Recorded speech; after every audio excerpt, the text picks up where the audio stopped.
Trying to see the messages.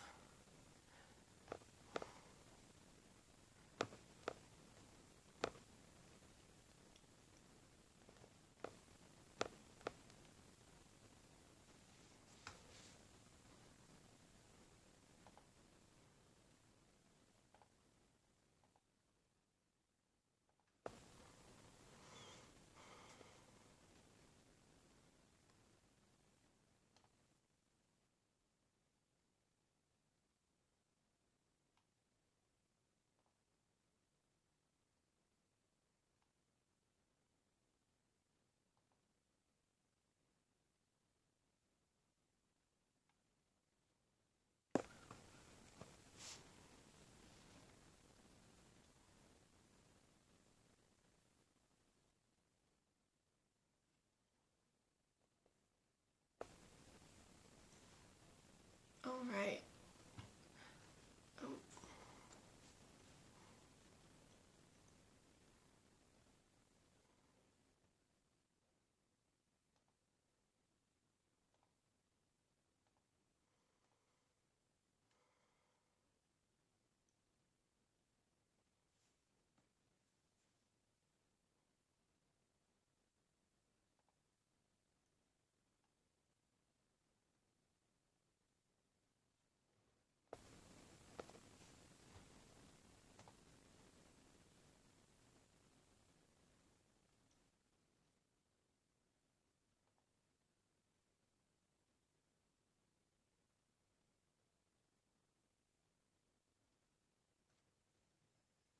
Live stream for app.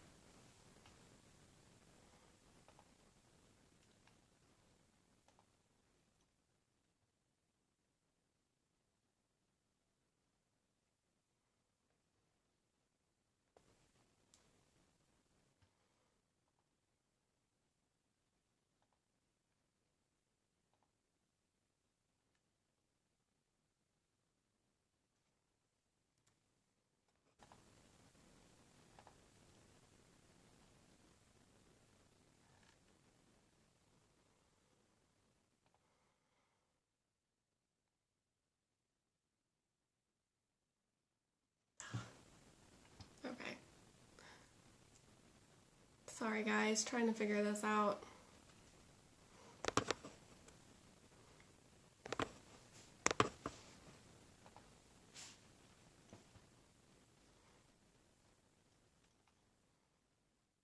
Alright, I'm gonna read from the first videos. I'm sorry, I keep starting it over. Alright. First one's from Cody. Again, my name's Rachel Stein from the Austin Recovery Unplugged program. I apologize, I keep going in and out. Alright, we're gonna get started with Cody.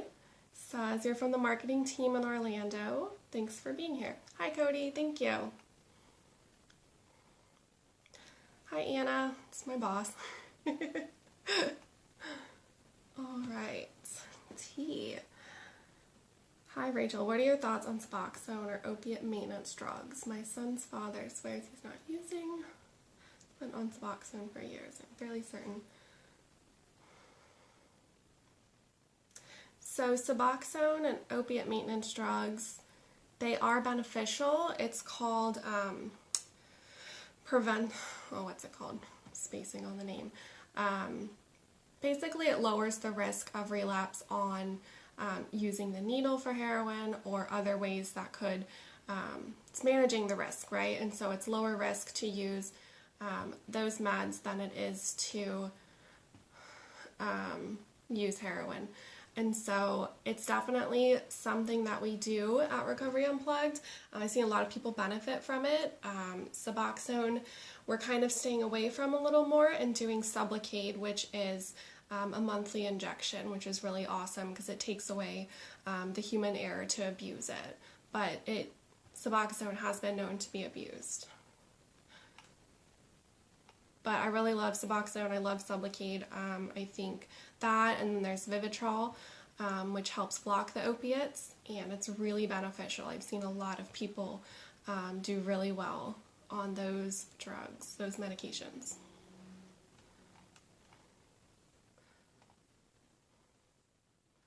All right, let's see if I can refresh it and get this working in real time. Sorry, guys. I will say that while I'm waiting for that to load, self-care is very important right now. If you're in recovery, just attending Zoom meetings. If you haven't heard of Zoom, it's ZOOM, and a lot of AA meetings and NA meetings are all online now, and I've heard mixed reviews. Some of them don't like it, some people do like it, but I've recently heard that it can be utilized very easily. You like get the code, get the login information. Some of them you don't need that. You just follow a link and you can interact with people online. I think it's actually pretty awesome for the recovery community that this coming around, the online meetings, because in my experience there weren't very many, and they were more like recorded online videos and meetings. So I think it's really cool that you can interact live, especially I think telehealth is cool. I can see clients when they're traveling, but I can still see them and they can see their primary therapist, which is pretty cool. So I think Zoom meetings are very similar. You can see your home group face to face, technically, and stay in contact with those people, because I think home groups are very important, right? You see the same faces, you have that accountability, people who can check in with you regularly.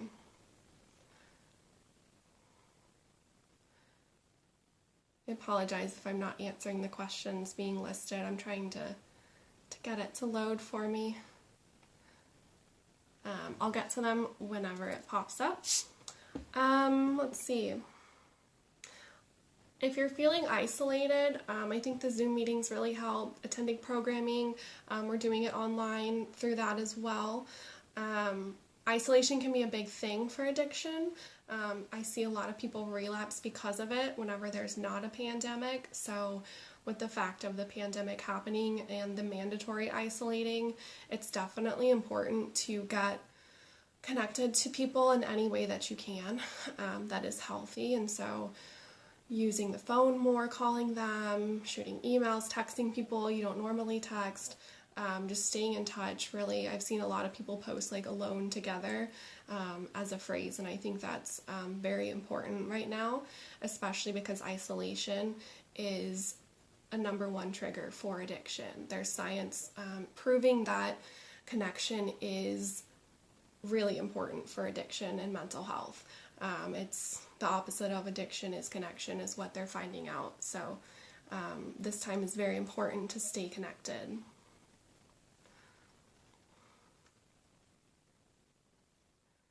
Let's see.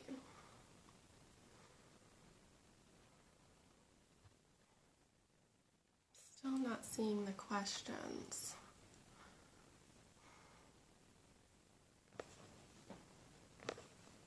Let's see if I can figure it out.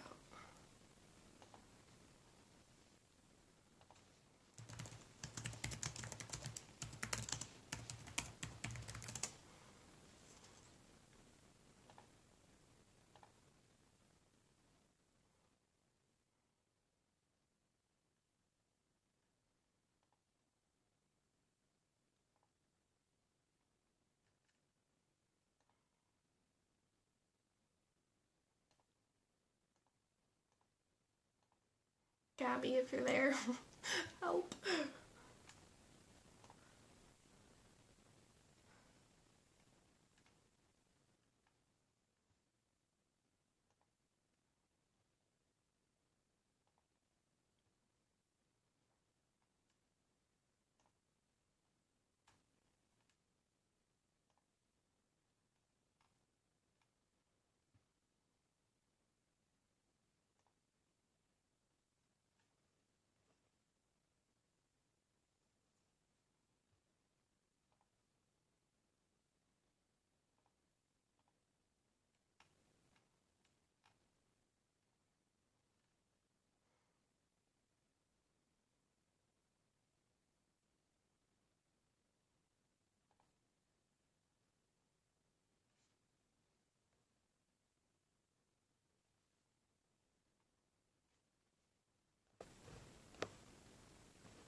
Oh, awesome. I just found it.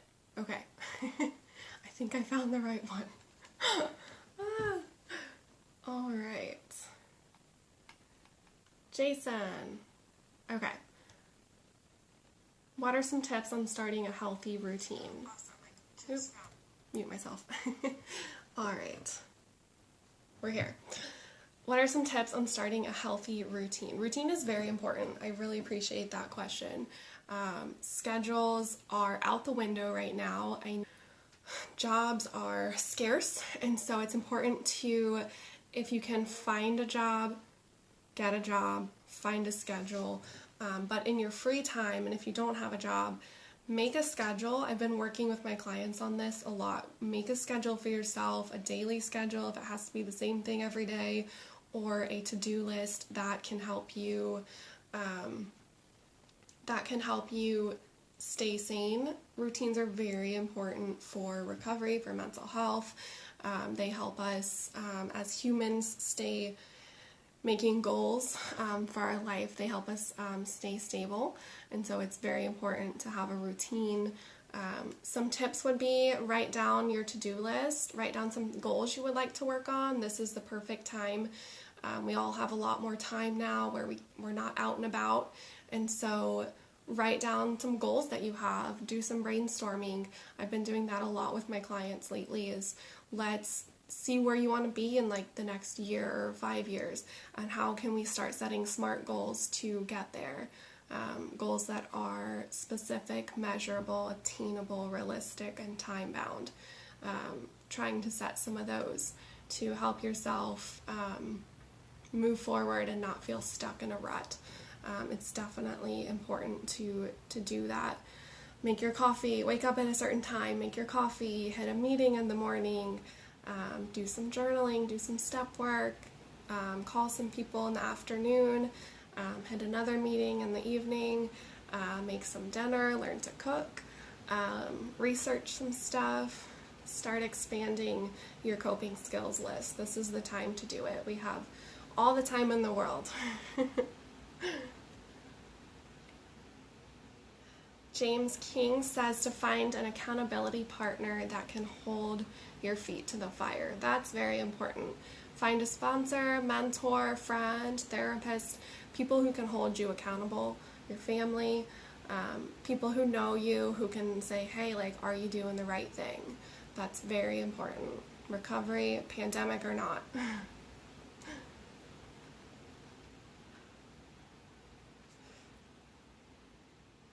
Gabby's asking, what are some tips on staying healthy while working from home? Exercise, not eating out of boredom. Definitely. Staying healthy can be hard. I know my gym is closed. I'm very sad. If anyone knows me, they know I go religiously. It definitely helps me stabilize my mood and all of that. And it's just good to be healthy. So looking up some stuff on YouTube, or if your gym, like mine, has daily postings of workouts you can do. There's a lot of options online to find those resources. There's also doing body weight workouts, right? Use what you got. If you got some water bottles laying around, use that for weights, or finding someone that has weights and trying to be safe about getting them if you can. It's definitely important to stay healthy. It helps stabilize your brain chemicals, especially if you're in early recovery.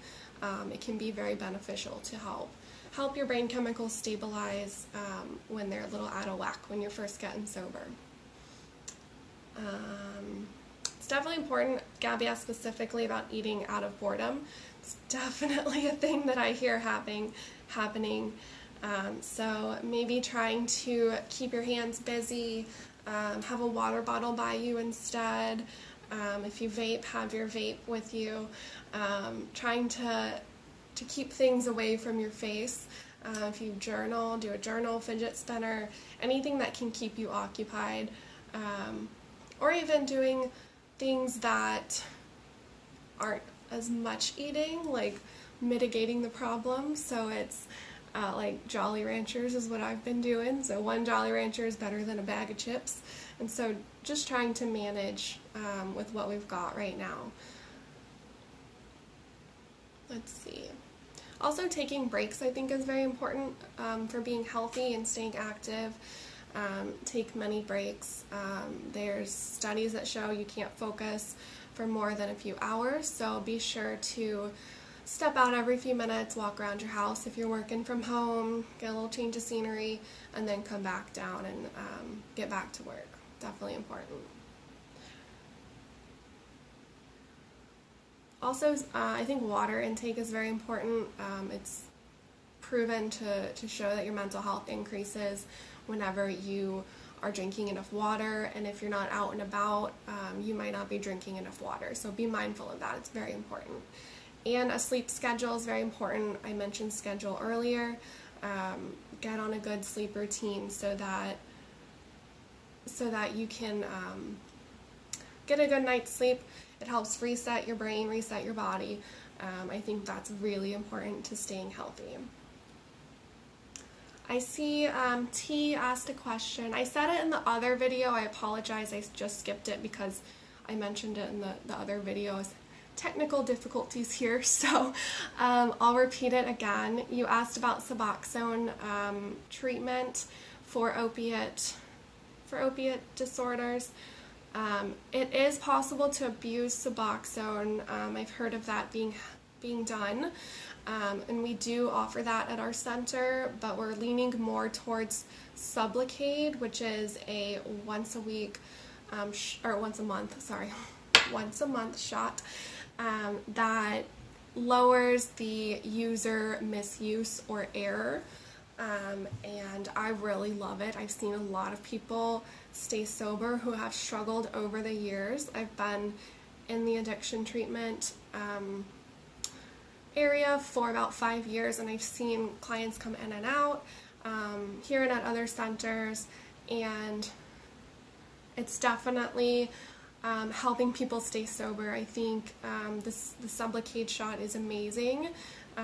That takes out that user error. You can't abuse it, and so as long as you go get it every month, I think it's really awesome. So I hope that answers your question, T. And do I consider people being clean and sober if they take them? Yes. Yes, I do. I think it lowers the risk of using needles and using in other ways that are more harmful. It's monitored by medical professionals, by doctors who have lots of experience in the addiction field, and so I do think it's still sober. Some people don't think that, but I do believe, I see it helping people, and so I do believe that is still sober.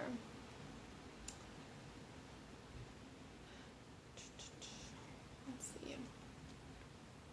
Okay. What are some warning signs that depression might be increasing?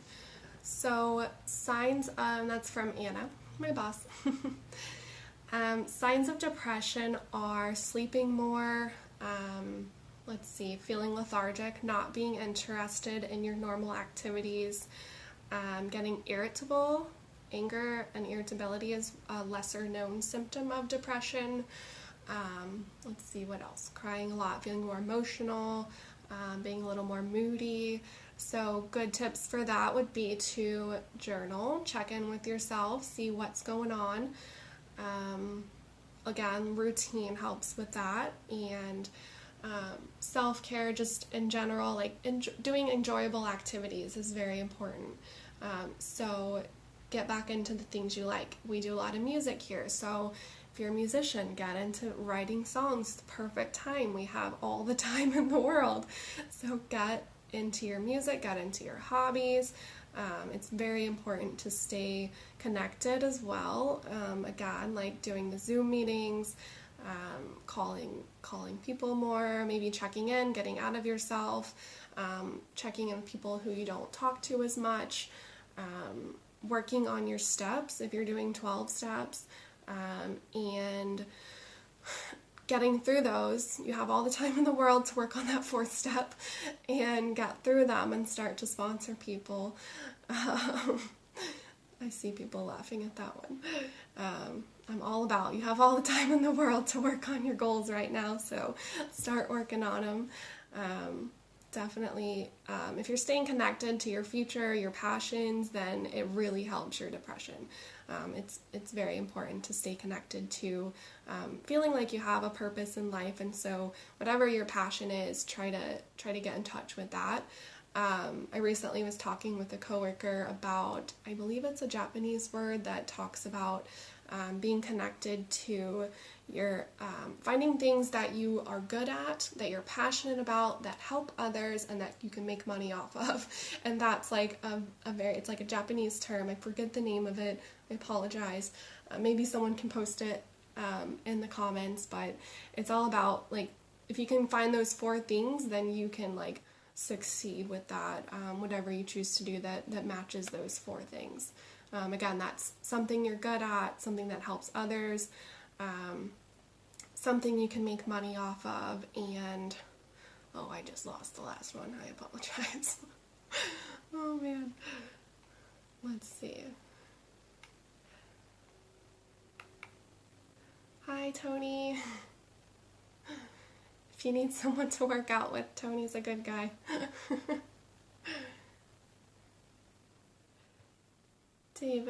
Jason, I miss David Kerr. Oh, I love David Kerr. Hi, David. Let's see. I'm having a hard, G.G. Nixon says, I'm having a hard time sleeping through the night. I go to bed early. Any non-medication suggestions? Yes, I've had a lot of people struggling with that. I would say make sure not to nap throughout the day. Again, get into some exercise to tire yourself out. Go for some walks. Even walking is good exercise that's not too hard on your body, not too intense. You don't want to do too much intense exercise because that can start to become a cross addiction, so you have to be careful with that. Some other tips for going to sleep and staying asleep throughout the night are take a hot shower, drink something hot before bed, a bath. Anything that can, like, lower your body temperature is really important. It helps put your body at ease and you can go to sleep better. Turn off the electronics, get a book, or do the yellow light, the blue light blocker on your phone if you can do that. All of those things definitely can help you get to sleep and stay asleep longer. Really, again, I think the biggest thing here, especially the pandemic, is kind of wearing yourself out. Get out there, do some walking, stay active so that your body is actually tired. Jason is asking any specific resources for meetings online. Zoom has been the biggest resource that I've heard of. I know a lot of, at least here in Austin, the local meeting website tells you if it's closed or not, or if it's on Zoom. A lot of people are on Facebook and, like, posting the Zoom websites, the Zoom logins, and so that has been my experience. If anyone else has any good references for that, especially at Florida, I don't really know the Florida location, or Nashville, but definitely post these in the comments and I'll read them out for y'all. T said thank you. Definitely. Lucas is asking on tips for struggling with being addicted to the street lifestyle. Oh, I just talked about that. I just talked to someone this week about that. It's definitely really hard to get out of the lifestyle, for sure. It hits the same receptors. It can be a cross addiction. Just being out there and all of you're running on really high energy, and so it can be really addicting to be out there doing these things because it's hitting those receptors in your brain for addiction. It's putting you in a place that you're more susceptible to trauma because you're running at such a high emotional level, and so it can be addicting for sure. tips for that, I would say get connected more with sober people, people who are not talking about using, people who are not glorifying using. What else? Cut off old connections, delete people who you used to run with, delete old drug dealers, delete, let's see, all the bars are closed, so that helps. Let's see.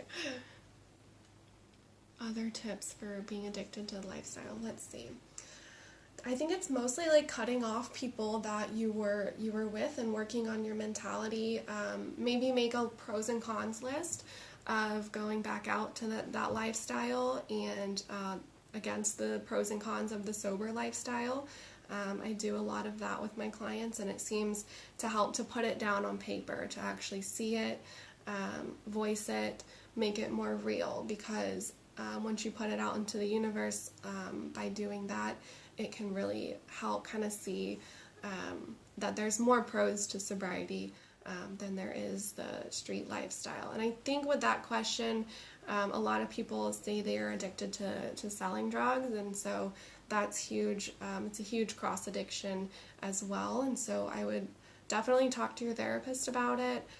Maybe work the steps around it if you're doing 12-step program, and start to write out something that someone talked about this week also was writing out all of the benefits of recovery and working an honest program, and how it can help them actually get further in life, right? There's less chaos. They can actually put the money into a real business account. If you're working an honest job, you can actually get hired. So maybe writing out a list of the benefits of working, of living an honest life, making an honest salary. Let's see. You're welcome, Gigi. Oh yes, Recovery Unplugged is saying they have a virtual alumni meetings. So look out for those on the alumni pages. Thanks for that reminder. We definitely do. Anna is asking, how do we explain addiction to people who believe it's just bad behavior and think it's really easy to just quit? Whew, that's a good one. Addiction is a disease. It definitely is more than just choices and bad behavior. It's definitely hitting something that they're unable to flip off. It's not just bad choices. It's deeper than that. It's on a spiritual level. It's on a physical level. It can be based in a lot of things.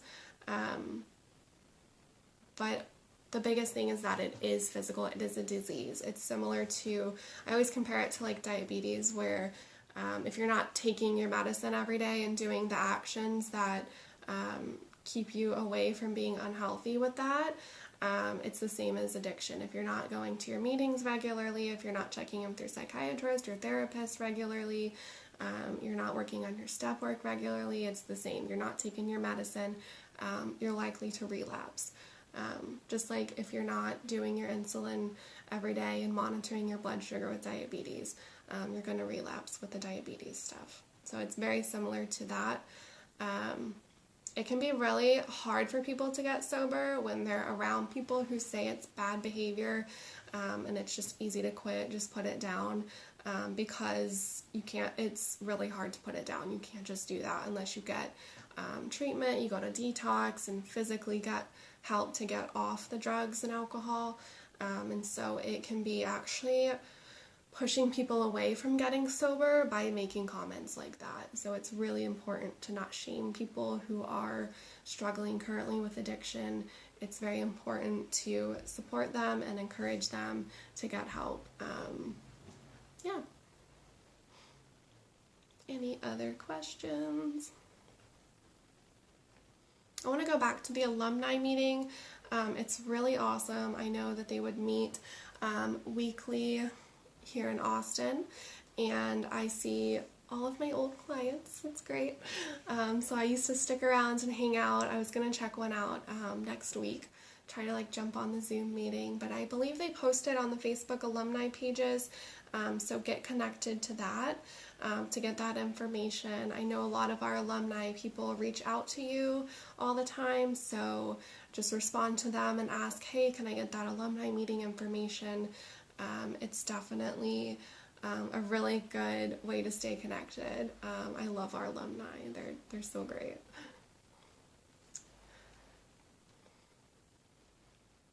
Next question I have is about Al-Anon. How do I explain it to my family? And do you think family programs are beneficial in treatment? Al-Anon is a program for families with loved ones who are struggling with addiction. How do I explain it to them? Just like that. It's a support group ran by people who have similar issues. And so there's that validation of like having the same experience, just like the AA programs or the NA programs, all of those, you get that validation.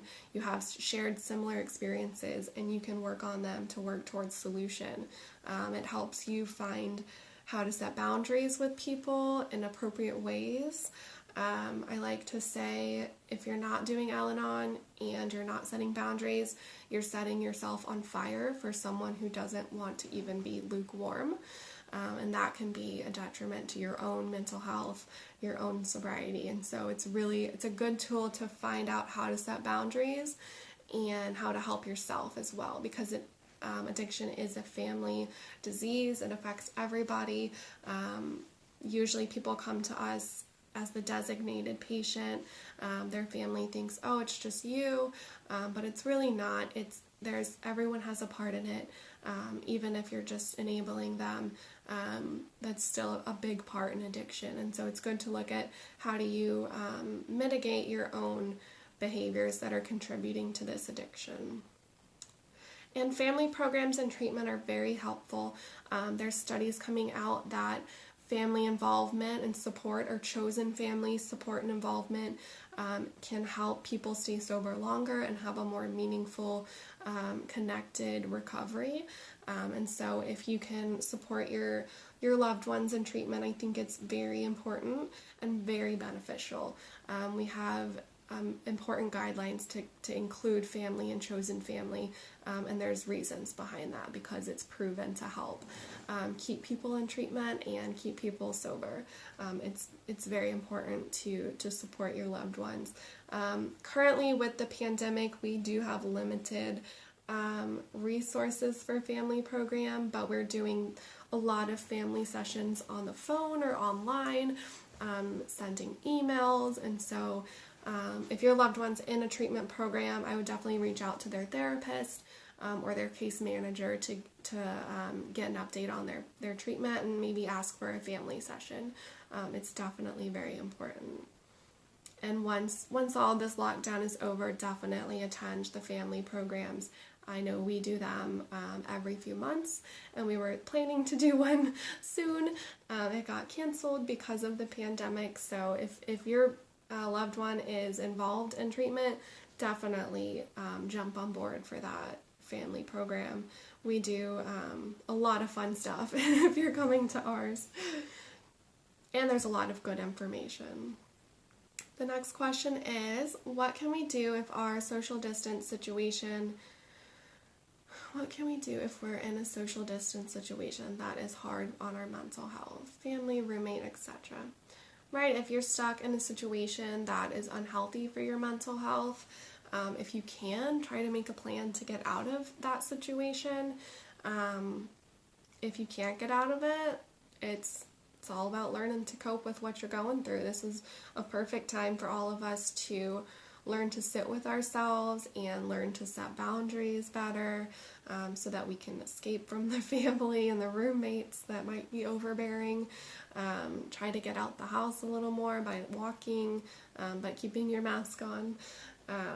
Definitely do what you can to get that space for yourself.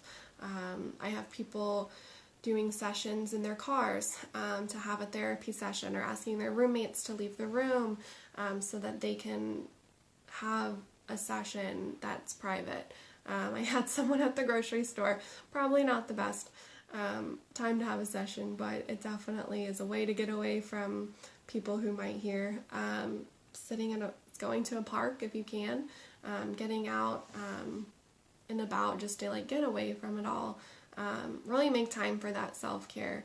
If you have headphones, get some headphones so you can do like a meditation or listen to some music. Really try to find your happy place in the place that you are.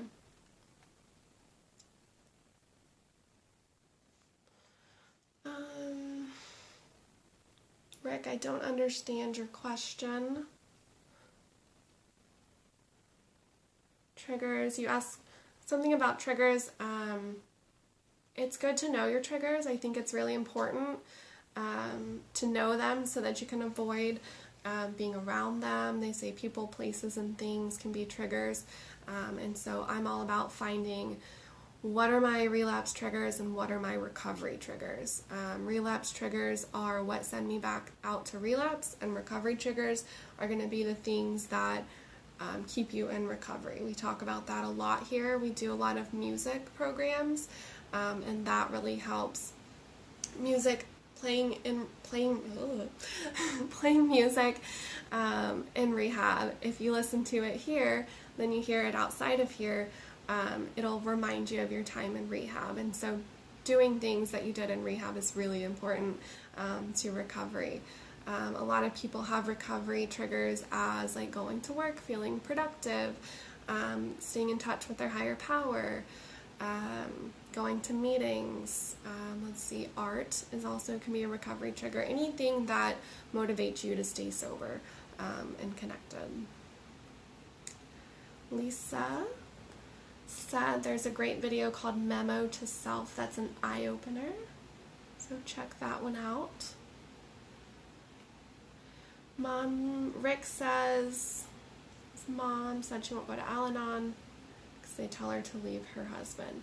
Some Al-Anon meetings can be very boundary oriented, and I think it's good to find one that you're comfortable with, a meeting that share similar beliefs, but also heeding advice, listening to that, and if your mom is in an unsafe situation, maybe she should evaluate that, but I definitely think it's good to get multiple opinions, so try out a different Al-Anon meeting if that one had a little too many boundaries, but boundaries are healthy, and so if someone's in active addiction, it could be possible that it's best to get out of that situation. Leslie is asking, how can I support my fiance with his alcohol addiction and make sure my 3 children aren't exposed to his drunken actions? He wants me to stop but keeps falling off the wagon. That one is tough. Again, it's tough to set boundaries, but especially if children are involved, I would always advise to set boundaries. See if he'll get treatment. If he doesn't, maybe harder boundaries need to be set. But it's definitely important. I believe boundaries get people sober. I've seen a lot of people come in where they're like, my family cut me off, they set a boundary, they said I can't live with them anymore, so I'm here, and that gets them in the door, and then they start to do the real work to find those internal motivations. So external motivations and boundaries can really help people get sober, especially if you have children, and if he's getting drunk around them, I would definitely look into setting some hard boundaries there.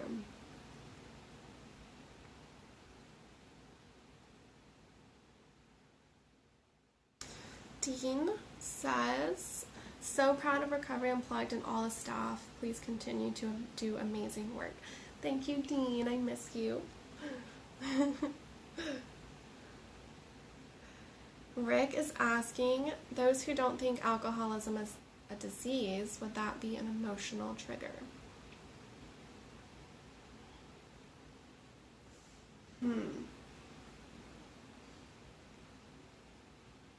I think,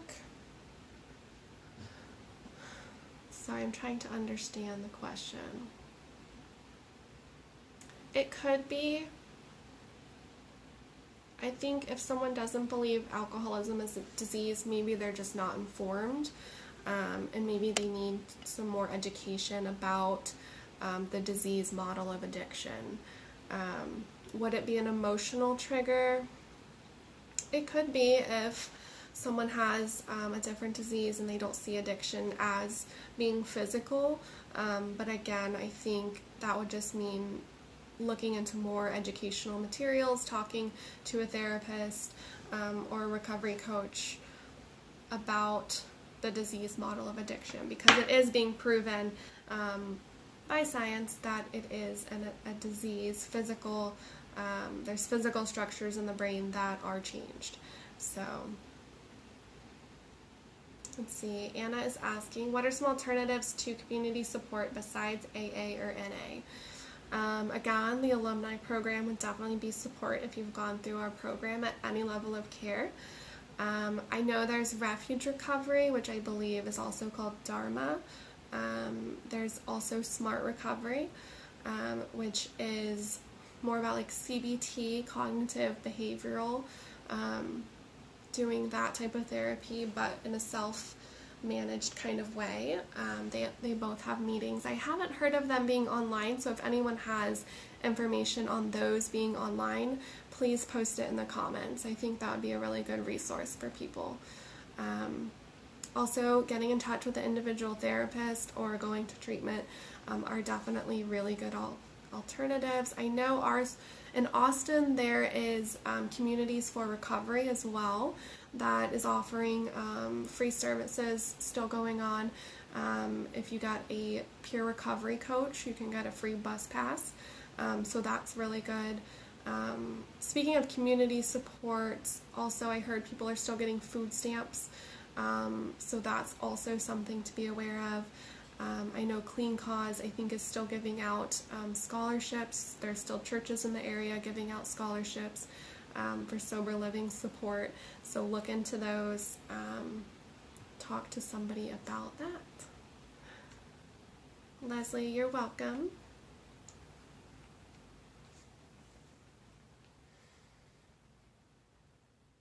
Let's see. Is anyone doing any good meditations? Seen a lot of people getting into that to stay busy, clear your head, really get in touch with your spiritual side, or deeper like inner child work can be really, really good to do when you have this free time. Really slow down, learn to sit with yourself, maybe process some things that you've been avoiding by going. I think it's a really good time to do that. Lisa just posted a Smart Recovery website, so check that out if you're not into the AA or NA, or you're looking for something that's a little different. Supplement. Gabby is asking, what would you say to someone who's using the pandemic as an excuse to use? Oh man, that is a great question, Anna. I would say, I mean, we can use a lot of things for an excuse, and so this just is another one that we can use. And so it's all about finding that hope inside of yourself to stay sober, really thinking about what you're doing, getting in touch with that first step experience, and getting in touch with why you want to stay sober. Like, what in your life are you missing out on by using? I think it's a dangerous time to be using right now, just because, I mean, all the bars are closed and there's more police on the way. It's just more dangerous to get those consequences. You're more likely to get pulled over. It's just, there's a lot of consequences that could happen. So it's definitely, I would say, find something to give you purpose. Find something deep inside of yourself, get connected to others, reach out to people if you are struggling. Rick says, Dr. Shafali online is an excellent source for guided meditation. Awesome. I'll have to look that up.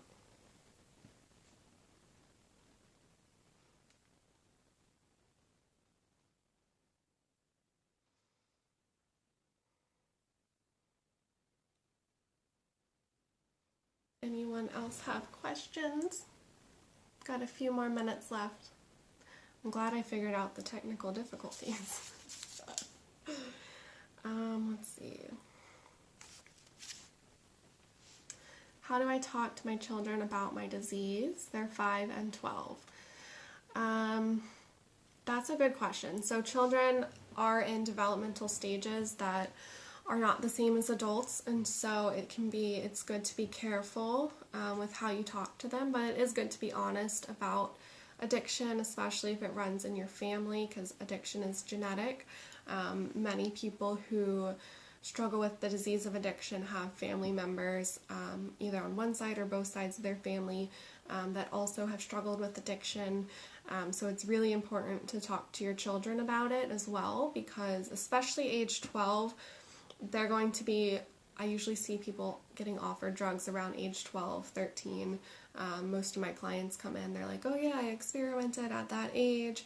And so that's a very important age to start talking to them. Hey, mom or dad, we have addiction issues. You're going to be offered these things. It's really important to say no to them.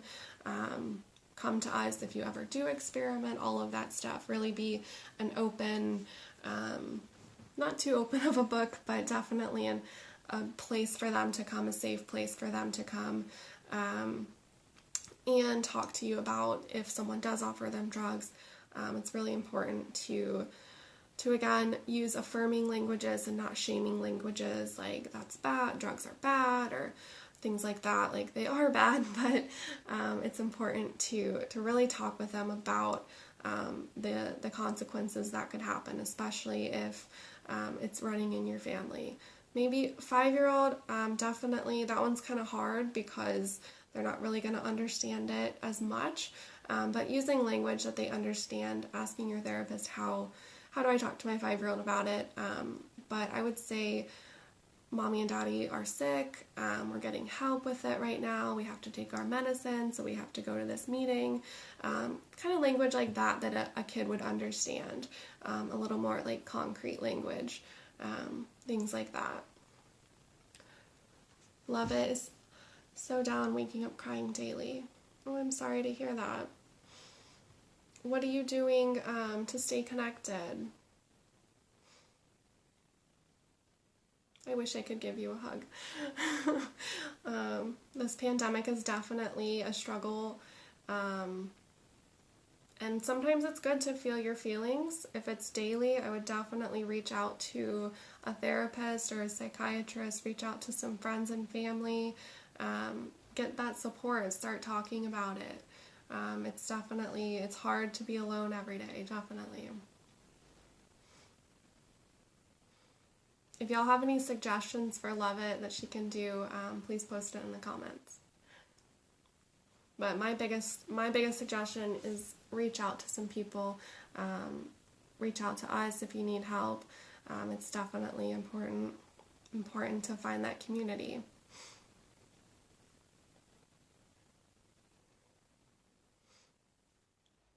If someone can reach out to Love It, that would be awesome.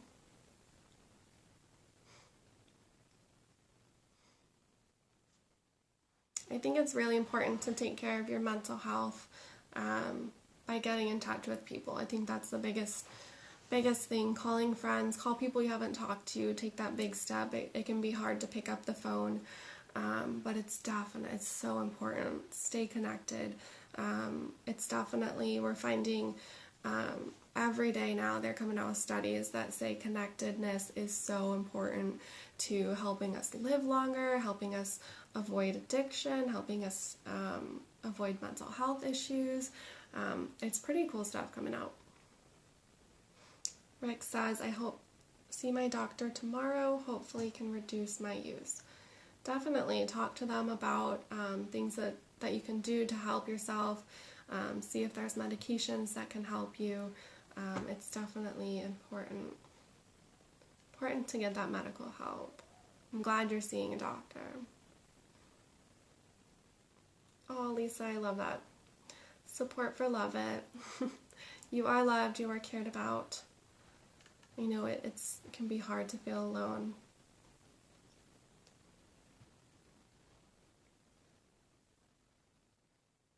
Anna's asking if I've witnessed people able to stay sober. Yes, I have. I've seen a lot of people taking this time to, again, focus on finding their purpose in life, really slowing down, really utilizing those online meetings, reaching out to people. I've seen a lot of people in gratitude, trying to move into that, making gratitude lists every day, trying to stay grateful for having a roof over their head, food, all of that stuff that are really important to stay sober.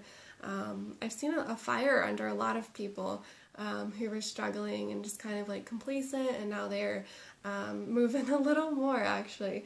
It's kind of cool. It's opening up doors for people to talk about their struggles more because the whole world is struggling, and so it's really cool to see. It's less of a stigma going on right now to talk about struggling. So I think it's definitely, I've seen a lot of people stay sober.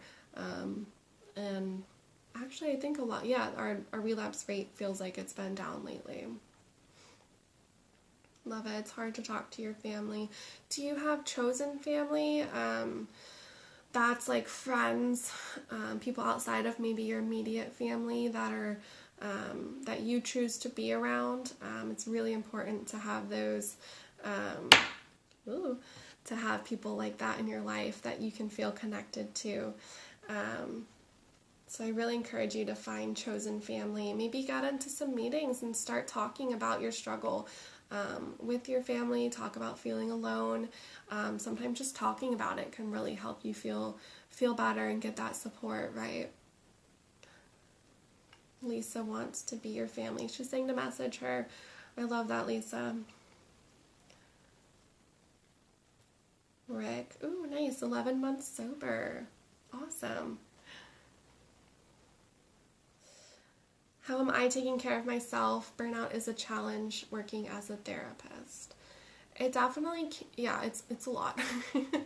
I actually really like the online sessions. I think I'm not like feeling the energy of people, which I love to feel energy. I love to see people healing like right in front of my eyes. But definitely the online meetings are actually helping, helping me not take on that like emotional burden that can be taken on as a therapist sometimes and taken home. So that's actually kind of a cool thing that I've noticed. Although I'm really excited to get back into sessions with people in person. I've been working out, running on my own. I wish my gym was open as well. I've been reading up on more therapy tools and how to work with trauma a little bit more. So expanding my own skills and spending time with family and friends, friends that are coworkers. I'm around them already every day. So we try to hang out after work as well. We don't get tired of each other. We are a family. Love it. Oh, I love that you're making new friends here. Definitely reach out to people. It's important. Forrest says 2.5 years sober. Woo! Got off painkillers. Everything else started falling into place. I love to hear that. Congrats, Forrest. That's amazing. Awesome. Forrest, that's so great. I love that exercise is helping you. It's really helping me too. I get my emotions out. I go run, just walk around the neighborhood as well. Aw, thank you, Anna. You're awesome too. Yeah. IOP 2017. Yeah, that's awesome. It's so good to hear you're doing great. Hit up the alumni. Yeah. I don't know if y'all can hear this. There's an ice cream man outside my door. Does anyone else have some questions? We have a few more minutes. Again, I want to highlight what we've kind of gone over here. Seems like exercise is really important. A lot of people are working on that, hitting up meetings, staying connected via Zoom meetings, smart recovery meetings, Dharma, Refuge, all of those, alumni meeting. Call our program if you need help and you're struggling with addiction. But definitely stay connected and stay active, whatever that looks like for you, however you can do that within the lockdown. Just keep your social distance, wash your hands, keep your mask on, all of that stuff. But definitely try to keep your routine as close to what it was before this, whatever was helping you then. If you were struggling before the pandemic, try to apply these skills. Try to get more in touch with purpose and routine and all of that. So definitely, I think staying connected is the biggest thing. Get plugged into a community that you enjoy, that can hold you accountable, that sees your face every week. I think it's really important.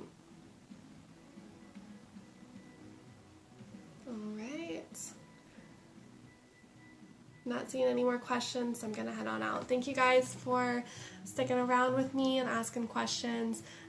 Reach out to us if you have any more questions.